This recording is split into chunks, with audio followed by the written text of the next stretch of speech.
Morning everyone, welcome back to my YouTube channel. तो आज मैं 3-4 दिन बाद घर आई हूँ। बहुत कुछ बदला बदला सा लग रहा है। तो मैं लेट उठी हूँ सो के, रात को भी मैं लेट आई थी। तो अभी मुझे मम्मी ने बोला था दाल बना के रखी, मुझे लग रहा मम्मी पहुँच गई। तो मेरी दाल अब तक नहीं बनी है। मतलब अपनी गाय से मिल रही थी पर दूध भी निकाला ही नहीं। बड़ी हैरानी से देख रही है। मम्मी आई शायद, कोई नहीं है।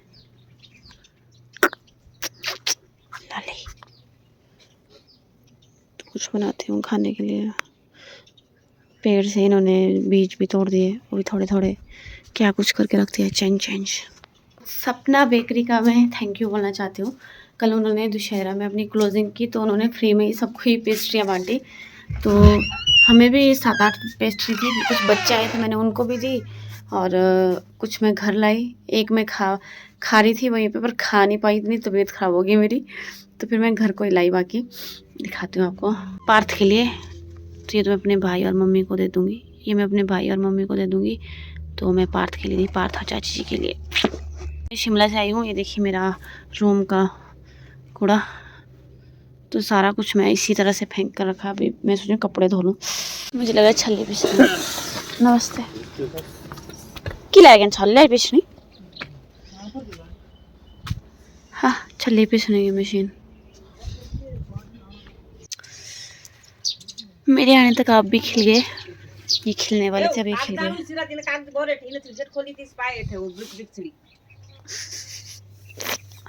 तो इसके लिए मैं स्पेशल थैंक्स करना चाहती हूँ सुनिधि की मम्मा का। बेचारे उन्होंने मुझे ये धाटू दिया। सो मच सुनिधि की मम्मा। आंटी जी चल चुकी हूँ कुल्लू के लिए। तो मेरे पास कुछ सामान रिटर्न करने के लिए था जो मैं शिमला लेके थी, वो भी मैंने रिटर्न कर दिया है। तो आज मुझे बोला था किसी ने इंटरव्यू लेने के लिए, न्यूज़ वाले थे। तो देखती हूँ अगर आएंगे वो या नहीं। तो इसलिए भी मैं जा रही हूँ कि आज मेरा इंटरव्यू भी होने वाला है अपनी पहाड़ी बोली को लेकर, अपने कल्चर को लेकर। चलिए चलते हैं अब कुल्लू। थके हुए हैं हम, सुबह में लेट उठ के आराम से सोए। शॉप तक सोचा यहाँ से चलती जाऊँ, थोड़ा सामान भी देख लूँगी। बहुत भीड़ है यहाँ पे। वैसे मैंने पैसे तो नहीं लाए पर देख सकती हूँ, खरीदूँगी तो नहीं। असली शॉपिंग तो अब शुरू होती है दुशहरा ख़त्म होने के बाद। जब दुशहरा था तो ये नहीं लगे थे, मंजे वाले नहीं लगे थे, सिर्फ दुकानें थी पक्की वाली।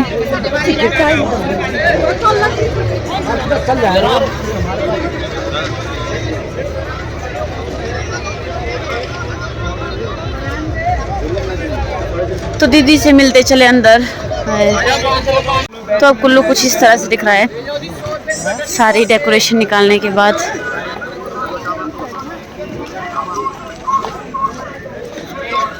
यहाँ पे भीड़ ज़्यादा है। अब देखते हैं शॉप, खाने वाली शॉप में कितनी भीड़ है। 200 का एक, 300 का 200 का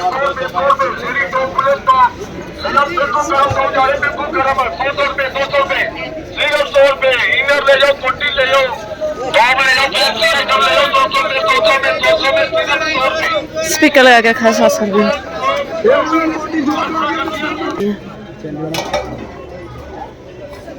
खाली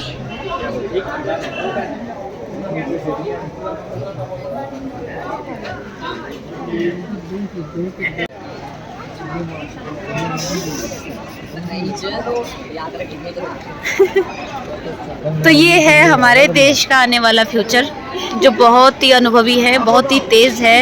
इन्होंने हमारे भी बोलती बंद कर दी।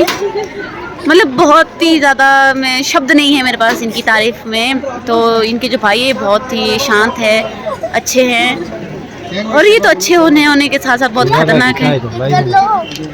तो शायद अब इन्होंने पता नहीं सब्सक्राइब किया है या नहीं, मैं चाहती हूँ। तो फिर तम बोला होता क्या है भाई। बूढ़े बूढ़े भी खेल रहे हैं। हम तो कभी नहीं आए इस गली में।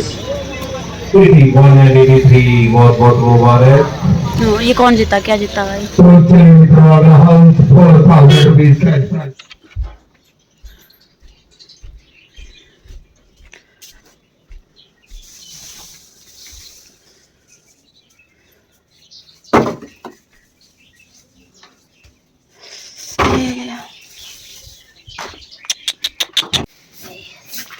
काम करे काम। Good morning everyone, welcome back to my YouTube channel. तो सबसे पहले तो आज के इस ब्लॉग में मैं आपको एक चीज़ क्लियर करना चाहती हूँ कि हमारा जो स्टॉल है उसका नाम है गौरसन कैफ़े। तो गौरसन कैफ़े लोअर ढालपुर में भी है। जो कुल्लू की जनता है, जो कुल्लू वाले मुझे देख रहे हैं, जिनको पता है, वो भैया का है। तो जिनको पता है, हमारी शॉप जो है बबेली नेचर पार्क में थी, तो वहाँ पे फ्लड के बाद तो अब काम नहीं है और वहाँ पे हमने शॉप का कुछ भी नाम नहीं रखा था। अब हमें शॉप भी लगानी थी, पर हमें एक नाम भी चाहिए था क्योंकि बहुत से पुराने लोग हैं जिनको जानते थे। तो भैया जो है क्लोज़ है, तो जानने में है, तो उन्होंने कहा कि आप ये नाम रख लो। तो हमने उनका नाम यूज़ किया था, पर काम हमारा है। कुछ लोगों को ये लगता है कि हम उनके लिए काम करते हैं या उनका हम काम कर रहे हैं, ऐसा कुछ नहीं है। नाम उनका है, काम हमारा है। तो जस्ट नाम उनका है। कई लोग उनके रिलेटिव भी आते हैं ये सोच के कि भाई ये उनकी शॉप है, तो ऐसा कुछ नहीं है। काम हमारा है। हम जिसको डिस्काउंट देना चाहते हैं हम देंगे, जिसको नहीं देना हम नहीं देंगे, जो हमारे रिलेटिव है। तो बाज़ार के कुछ लोग आते हैं ये सोच के कि उनके रिलेटिव का है ये, ऐसा कुछ नहीं है। ये हमारी सबसे बड़ी गलती थी कि हमने उनका नाम यूज़ किया, क्योंकि हमें अपना काम भी करना था। तो नेक्स्ट टाइम अगर हम स्टॉल लगाते तो हम किसी का नाम यूज़ नहीं करेंगे, अपना नया नाम रख देंगे। क्योंकि बबेली नेचर पार्क में भी हमने शॉप लगाई थी, तो वहाँ पे हमारे पास कुछ भी नाम नहीं था। तो ये यहाँ पे थोड़ी सी गलती होगी। तो मैंने हालांकि मना भी किया था, फिर भी नहीं माने, चलो वो अलग बात है। तो नेक्स्ट टाइम हम ये गलती नहीं करेंगे। तो अभी जा रही हूँ मैं स्टॉल। काम बिल्कुल ठंडा पड़ गया है। दशहरा ख़त्म होने के बाद मैं 3 दिन शिमला गई थी, तब भी काम उतना अच्छा नहीं था। मतलब कि जो हम कमा रहे हैं, कहीं ना कहीं हमें जो लड़के थे काम को उनकी सैलरी भी देनी है, स्टॉल का भी है, जो डेली का सामान आता है डिस्पोजल इसका भी देना है। मतलब कि बहुत सारे खर्चे होते हैं। ये लोग दिखता है कि भाई पैसे कमा रहे, पर आजकल काम बिल्कुल ठंडा है। चेहरे सारी की सारी खाली पड़ी हुई होती है। तो जा रही हूँ अभी मैं स्टॉल। तो अभी वो जो है नहाने धोने गए हैं, तो मुझे भी थोड़ा जल्दी बुलाया है, तो मैं चलती हूँ। अभी मिलती हूँ आपसे कुल्लू जाके। तो अब लोग ही नहीं आते, तो आपको अभी दिखाना क्या। तो अभी लास्ट दिवाली के आसपास जाऊँगी मैं भी दशहरा घूमने, फिर आपको दिखाएंगे। अभी भी जाऊँगी शॉप, चलो आपको भी दिखाएंगे। अभी जो दीदी है, जो ज्वेलरी वाली दीदी, उनके पास में जाऊँगी। अगर वो होंगे, कल भी गई थी मैं, कल भी नहीं मिले। मम्मी ने अपनी चैन दी है रिटर्न करने के लिए, तो वो बदल के लाऊंगी। और हाँ, आपको मुझे ये भी बताना है कि अभी 18, 19, 20 की तारीख में मेरे पास 5 शादियाँ हैं। अभी पूरे नवरात्रों में और अभी तक एक भी शादी नहीं हुई, और जब सेम डेट में 5 शादियाँ हैं मेरे लिए। तो मतलब मैक्सिमम एक गांव की शादी है। एक तो गांव में शादी नहीं होती, जब होती है तो ऐसे होती है। एक गांव की शादी है, एक बहन की शादी है, जो मेरी मम्मी के धर्म भाई की बेटी है। बोलो उसकी जितनी भी बहनें हैं उनकी तो सबकी शादी होगी। मैं ये कवारी बची हूँ, तो उसकी शादी है। उसकी शादी में भी उसको मुझसे उम्मीदें हैं। 2 शादी, एक फ्रेंड के भाई की शादी है, उतनी ज़रूरी नहीं है, फिर भी 3 शादी। एक फ्रेंड है पर रिलेटिव भी है, 4 शादी। और एक 5 शादी भुंतर में पता नहीं किसकी है। 5 शादी और 1-2 और हो सकती है जिनका मुझे अब तक पता नहीं है। मैं कहाँ जाऊँ, ना मैंने कुछ शॉपिंग किया, ना मैंने कुछ कपड़े लिए, ना मेरे पास पैसे। जो पैसे है वो भी किस्तों में जा रहे हैं, महीने के 9-9 हज़ार। कहाँ खर्चा करें, कहाँ हम कमाएं। बस मतलब मैं अब तक दशहरा घूमी, मैंने 100 रुपये तक नहीं दशहरे में खर्चा है। बस खाने के लिए खर्चा, वो भी पिछले 2 दिन में, अदरवाइज़ मैंने वो भी खाया नहीं था। तो डवे आती नहीं खर्चे से इतने सारे। मुझे शॉपिंग करने में भी बहुत डर लग रहा है कि करूँ या नहीं, क्योंकि मुझे कुछ स्वेटर और जैकेट लेनी थी, ताकि सर्दी आ रही है। तो पिछले साल का ही बचा हुआ है, जो भी बचा हुआ है। शॉपिंग भी नहीं की, क्या करें। मेले के बीच में भी कुछ, कल मुझे दिखी थी परसों रोड में 100 रुपये की स्वेटर, पर पसंद ही नहीं आ रही थी। अगर ध्यान से देखती शायद मिल जाती, पर कुछ भी नहीं लिया। अभी दिवाली के आसपास कोई मिलेगा साथी तो जाएंगे फिर ढूंढने। इंटरव्यू लेने न्यूज़ वाले पंजाब केसरी, तो हम देखें अपना एक छोटा सा इंटरव्यू। जब आएगा तो आपके साथ भी शेयर ज़रूर करेंगे। आने वाले अभी, पहले मुझे शॉप बुलाया, पर मैंने बोला मैं नहीं जाऊँगी शॉप। आप यहाँ आओ, हमारे स्टॉल की प्रमोशन करो, पैसे लगते हैं, पर पैसे नहीं दूँगी मैं। तो मेरा नाम पल्लवी है, मैं ज़िला कुल्लू हिमाचल प्रदेश पीटी की रहने वाली हूँ। मेरे पापा ऑटो चलाते हैं और मेरी मदर गृहिणी है। तो मैंने अपनी पढ़ाई पूरी की है, मैंने MA की हुई है और मैंने JBT की हुई है। हाल ही में कमीशन की तैयारी कर रही हूँ, तो अपनी संस्कृति को प्रमोट कर रही हूँ अपने सोशल मीडिया के माध्यम से। और बहुत सारे NGO में मैं जुड़ी हूँ, जिसमें हमारा पहाड़ी स्पर्धा हिमाचल देवभूमि हिमकला मंच और हिमालयन लीड्स जो NGO है वो लाहौल कुल्लू में इसमें लोग जुड़े हैं। पूरे हिमाचल के लोग इसमें जुड़े, पर मेन काम हम करें लाहौल और कुल्लू में सफाई का, क्योंकि टूरिस्ट बहुत आते हैं यहाँ पे, तो कचरा फैला के जाते हैं। तो NGO के थ्रू हम बहुत सारे काम कर रहे हैं। तो संस्कृति को मैं अपने कुल्लू की संस्कृति बोली कल्चर को मैं प्रमोट कर रही हूँ। ऐसे में शिमला में अभी हाल ही में कंपटीशन था पहाड़ी बोली के ऊपर, पहाड़ी संस्कृति को लेकर, उसमें आपने पहला स्थान हासिल किया है। तो कितने किसके द्वारा ये कार्यक्रम आयोजित किया गया था और कितने प्रतिभागी इसमें भाग लिए? जो है देवभूमि हिमकला मंच, वो काफ़ी पिछले 15-16 सालों से काम कर रहा है हिमाचल की संस्कृति को बचाने के लिए। तो हाल ही लास्ट ईयर अक्टूबर में मैंने ताजिल हिमाचल में पार्टिसिपेट किया था, जिसकी थीम थी हमारी जो पहाड़ी कल्चर को रिप्रेजेंट करना। ऑल हिमाचल से लड़कियाँ आई थी, उसमें मैं फर्स्ट रनर अप गई थी और फर्स्ट जो बेचारी थी वो भी कुल्लू से ही थी। तो इसमें भी मैंने फर्स्ट रनर अप जो स्थान है वो स्थान हासिल किया था। तो इस बार जो पहाड़ी उत्सव 1 नवंबर को जो है पहाड़ी उत्सव सेलिब्रेट किया जाता है, पहाड़ी दिवस बनाया जाता है। तो 1, 2, 3 को पहाड़ी बनाया गया शिमला में। तो 2 को भी प्रतियोगिताएं थी, 3 को जो प्रतियोगिता हुई थी वो हुई थी हमारी हिमताज का, इसको नाम दिया गया था। तो इसमें हम 10 जो थे, टोटल 10 थे, 8 लड़कियाँ थी, 2 लड़के थे। तो इसमें मेरा जो है पहला स्थान आया है कुल्लू से, दूसरा स्थान आया है बिलासपुर और तीसरा स्थान आया है मनाली। तो हमने जो है अपनी पहला जो है इंट्रोडक्शन राउंड हमारा हुआ, उसमें मैंने अपनी पहाड़ी बोली में अपने कुल्लू के बारे में, कुल्लू को जो खासियत थी और अपना इंट्रो दिया। दूसरा था टैलेंट राउंड। मैं हाल ही में मैंने लिखना शुरू किया अपनी हिंदी लैंग्वेज में। तो मैंने टैलेंट राउंड में कुछ दशहरा के ऊपर कुछ लाइनें लिखी थी, वो मैंने बताई। और थर्ड राउंड था क्वेश्चन राउंड, जिसमें मुझसे क्वेश्चन पूछा गया था कि आप अपनी संस्कृति और बोली को कैसे प्रमोट करोगे और आप कैसे करते थे। तो मैंने उसका जवाब दिया, तो मुझे पहला स्थान प्राप्त हुआ। इसका श्रेय आप किसको देना चाहेंगे? इसका श्रेय जो है मैं सबको ही इसमें, क्योंकि जो हमारे बुजुर्ग हैं पहले तो, क्योंकि जब मैंने इसमें पार्टिसिपेट करना शुरू किया था, जब मैं इंटरेस्ट लेना मैंने शुरू किया, पहले तो मैं अपने घर में जो पुरानी चीज़ें हैं उनको देखती थी। मतलब मुझे लगता था कहीं ना कहीं वो चीज़ें खत्म होती जा रही है, तो इंटरेस्ट बनता रहा। मैंने स्कूल में टीचिंग की है 4-5 साल, तो मैं बच्चों को फैशन शो तो सिखाया, लेकिन वो तो हमारा बिल्कुल एक थिंग थे, कुल्लू जो ड्रेसअप था हमारा, तो बता दी कुछ हमने पार्टिसिपेट किया था। सेकंड मेरे स्कूल के बच्चे आए थे, तो इसमें मैंने बच्चों के हाथ में आर्ट एक वजह से खून हम खाते हैं, खून मैंने उनके हाथों में दिए। तो खून जो पहले मिट्टी के बनते थे, लकड़ी के बच्चों को लिपाई करते थे वो दिया। बेटू की ऊन जैसे मतलब सारे जो पुराने सामान थे वो मैंने बच्चों के हाथ में रिप्रेजेंट किया अपने ओल्ड कल्चर को लेकर। उसके बाद मैंने ऐसे ही फैशन शो करवाते रही। फिर मैंने बच्चों को प्ले करवाया, प्ले तो हिंदी में था पर उसको मैंने ट्रांसलेट किया कुल्लू में, इससे वो फनी भी हो गया और लोगों को कुछ नया भी लगा। उसमें हमारी आम पब्लिक थी, लोग थे जैसे लोकल थे, उनको लोकल सबसे समझ आती है।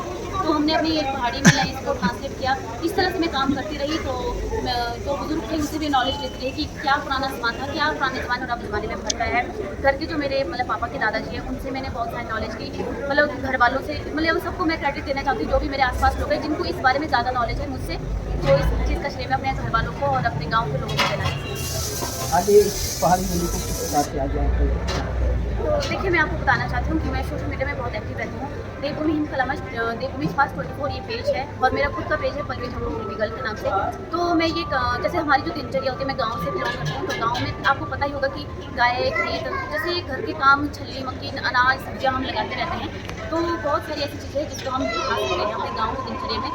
लोग अब सब्जियाँ ज़्यादा लगाने लगे, फसल कम लगाते हैं, लेकिन हम जो है फसल भी लगाते हैं, सब्जियाँ भी लगाते हैं। हमारी दिनचर्या में बहुत सी ऐसी चीज़ें होती है जो खत्म हो चुकी है, तो मैं वो अपने पेज के माध्यम से दिखाती रहती हूँ। अपने उसका नाम है और मैं ब्लॉग बनाती हूँ, तो डेली ब्लॉग में बनाती हूँ। डेली ब्लॉग में घर के सारे ही काम आते हैं, साथ ही साथ हम शॉप भी चलाते हैं, बगैर के शॉप भी कभी शहर में हमने स्टॉल लगाया हुआ है। तो डेली दिनचर्या में हम जितना भी काम करते हैं या फिर लोग की संस्कृति को प्रेजेंट करने के लिए, और NGO में मैं जुड़ी हूँ, मैंने आपको बताया। तो NGO के माध्यम से भी हम काम करते रहेंगे। तो शिमला में हमारा जो देवभूमि हिंद कलमश करता है ये पेज वहाँ से, तो ये इवेंट करवाता रहता है। तो हम चाहते हैं कि हम तो काम कर रहे हैं, आप भी हमारे साथ जुड़े, जितने भी लोग जिस वक्त देखते हैं, आप देवभूमि हिंद कलमश को फॉलो कीजिए। आप हमें वहाँ पर DM कर सकते हैं कि आप, क्योंकि मुझे लगता है कि पहाड़ी जो भाषा है सबको आती है, पर सिर्फ सबको बोलने में डर लगता है। स्टेज एक मंच पे आने के जब हम आते हैं, जब मैं पहली बार थी मुझे भी लगा कि मैं कुल्ली बोली कैसे बोलूँगी, मेरे मुँह से हिंदी भी निकली थी, कुल्ली बोली निकली। फिर जैसे जैसे मैं बोलती गई, वीडियो बनाती गई, तो मुझे एक आदत भी होगी और मेरा कॉन्फिडेंस बढ़ गया। तो आप मंच पे आइए, अपनी भाषा को प्रेजेंट कीजिए, अपनी कल्चर को प्रेजेंट कीजिए। नॉलेज सबको होता है, बस आगे आने से लोग डरते हैं। तो मैं आपसे यही बोलूँ कि आप भी जरूर आएँ, अपनी भाषा को प्रमोट कीजिए और आप हमारे साथ जुड़ सकते हैं। हम ऑनलाइन ऑफलाइन दोनों तरह से प्रतियोगिताएँ करवाते रहते हैं। युवाओं के लिए क्या संदेश है? युवाओं के लिए मेरा संदेश है, खासकर पेरेंट्स से, क्योंकि आजकल के जो पेरेंट्स हैं अपने बच्चों को वो हिंदी भी अब तो कम सिखाने लगे, इंग्लिश ज़्यादा सिखाते हैं। हम बच्चों को जब वो पैदा होते तो कम सिट डाउन, मतलब अगर पेरेंट्स के बच्चे को इंग्लिश होती तो ज़्यादा खुशी होती है। हिंदी इंग्लिश जरूरी है आज के अकॉर्डिंग, मैं मानती हूँ, पर साथ ही साथ अपनी पहाड़ी बोली भी सिखाइए। मेरे घर में भी बच्चे हैं, मैं उसके साथ ज़्यादातर पहाड़ी में ही बात करती हूँ। तो जो मेरे बुजुर्ग है घर में, तो उसके साथ वो पहाड़ी में बात करता है, तो आती है उसको पहाड़ी समझ भी आती है। थोड़ा कम है, मैं अपनी छोटी भाई की बात करूँ तो पहले शुरुआत अपने घर से होगी, तभी मैं दूसरों को ये संदेश दे पाऊँगी कि आप अपने बच्चों को पहाड़ी के साथ साथ हिंदी इंग्लिश के साथ साथ पहाड़ी में जरूर सिखाएं, ताकि वो अगली आने वाली अपनी जनरेशन को भी पहाड़ी सिखा सकें। ये तो चलो हम जनरेशन को आती है पहाड़ी, हम अपने बच्चों को भी सिखाएंगे। अगर वो हिंदी इंग्लिश बोलेंगे तो अपने बच्चों को जो आने वाली जो 2-3 पीढ़ियाँ होंगी उनको बिल्कुल भी पहाड़ी नहीं आएगी। तो बस मैं यही बोलूँगी कि आप अपनी आने वाली पीढ़ी को वो गाइड कीजिए और अपनी रीति रिवाज, अपने कल्चर के बारे में भी सीखिए, ताकि जो अपने कल्चर को प्रमोट कर सके ज़्यादा से ज़्यादा। तो ये मुझे दिए आंटी जी ने गिफ्ट, मोरपंख, दशहरे का गिफ्ट। ये देखो, तो हम पी रहे अभी कोदरे की चाय। मैं पहली बार पी रही हूँ, तो मैं भी टेस्ट करके आपको बताऊंगी। ठीक है।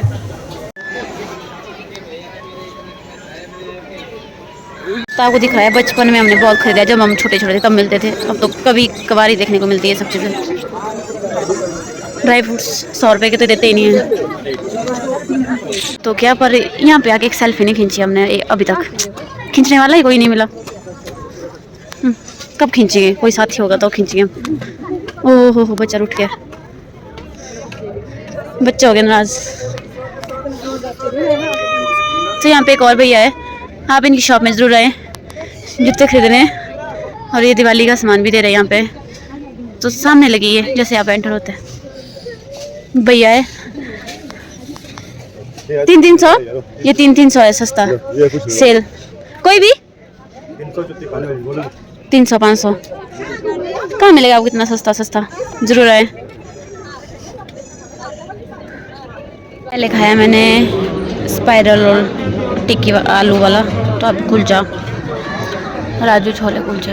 मैं दूसरा पोटैटो स्पाइरल खा रही हूँ, एक खा लिया, अब दूसरा है।